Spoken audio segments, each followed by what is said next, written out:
दाहोद के छरछोड़ा गांव के प्रगतिशील किसान चंदू भाई भाभोर प्राकृतिक पद्धति से खेती करके कमा रहे हैं कम खर्च में अधिक उत्पादन। मॉनसून के नजदीक आते ही जिले में आने वाले समय में किसानों द्वारा खरीफ की फसल की बुआई की जाएगी।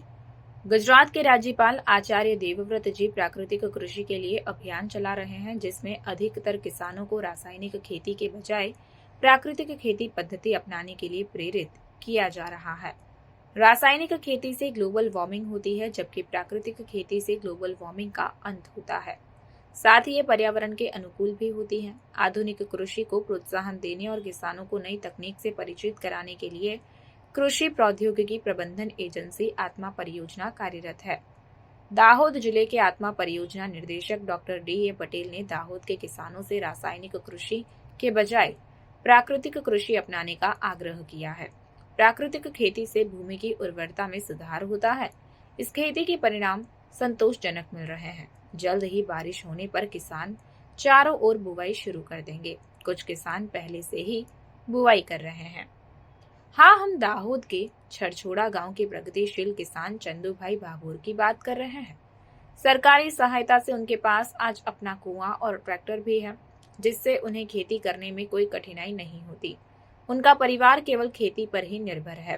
पिछले 5 वर्षों से वे आत्मा परियोजना के मार्गदर्शन और सहायता से प्राकृतिक खेती कर रहे हैं और हर साल जीवामृत और बीजामृत का उपयोग करके संतोषजनक और अच्छा उत्पादन प्राप्त कर लाभ कमा रहे हैं। वे मिश्रित फसल लेते हैं, जिसमें गेहूं, चना, बाजरा, बैंगन, टमाटर, ग्वार, भिंडी, गलका, दूधी, गलगोटा और पपीता जैसी मौसमी सब्जियां और अनाज शामिल है। प्रगतिशील किसान चंदू भाई भाभोर जो कहते हैं कि रासायनिक न खरीदे और प्राकृतिक न बेचे।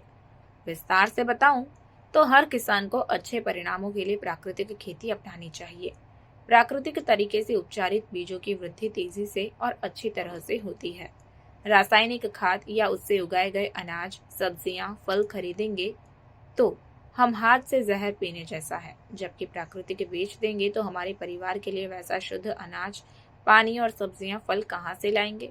इसके बजाय हम खुद उत्पादन करें और खुद खाएं तो परिवार का स्वास्थ्य भी बना रहेगा। मूल मिठास खाद में नहीं मिलती जो प्राकृतिक तरीके में है। इसलिए हर किसान इस खेती की विधि को अपनाए तो फिर भविष्य की चिंता ही क्या रहेगी। ऐसा बताते हुए उन्होंने आत्मा प्रोजेक्ट और सरकार का सहायता और समर्थन के लिए आभार व्यक्त किया।